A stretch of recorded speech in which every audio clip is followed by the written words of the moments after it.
گھروں میں جنات کے اثرات، علامات اور اس علاج کے حوالے سے یہ بتائیں کہ گھروں میں جو جنات کے اثرات ہوتے ہیں۔ گھروں میں جنات کی علامات جو ہے نا وہ یہ ہے کہ ایک تو گھر سے خوشبو یا بدبو کا آنا شروع ہو جاتا ہے، صحیح۔ پھر اسی طرح چیزوں کا گم ہو جانا، پھر بعد میں مل بھی جانا، ٹھیک ہے، پھر اسی طرح کسی کی چلنے کی، کسی کے ہنسنے کی، رونے کی، بھاگنے کی آوازوں کا محسوس ہونا، ٹھیک ہے۔ پھر کپڑوں پہ کٹ لگ جانا، آگ لگ جانا، یہ چند علامات ہیں جو کہ گھروں کے اندر جنات کی موجودگی کا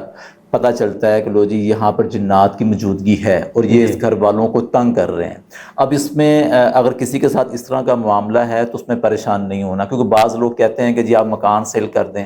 آپ اس مکان کو کرائے پر دے کر دوسرے مکان پہ چلے جائیں، یہ وہ باتیں جو لوگ ہم سے کر چکے ہیں۔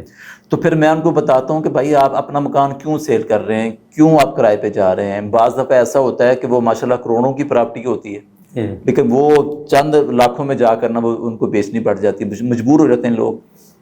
تو اس کے لیے اس پریشانی والی بات نہیں ہے، اس کا بہترین علاج جو ہے نا وہ صرف 7 سے 14 دن اگر یہ لوگ کریں جن کے ساتھ اگر یہ مسئلہ ہے تو انشاءاللہ اللہ کی رحمت سے ان کے گھروں میں یہ معاملات کلیئر ہو جائیں گے۔ کرنا کیا ہے کہ گھر کے چاروں کونوں میں وہ ایک مرتبہ اذان دے،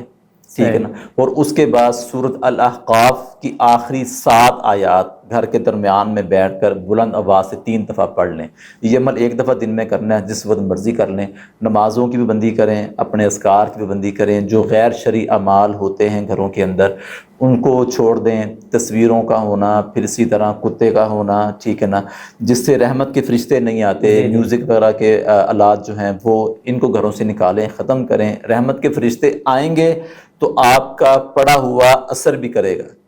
تو جب رحمت کے فرشتے ہی نہیں آئیں گے، آپ جتنی مرضی لمحے تسبیح کرتے رہیں، جتنا مرضی قرآن پڑھتے رہیں، تو پھر اثر نہیں ہوگا۔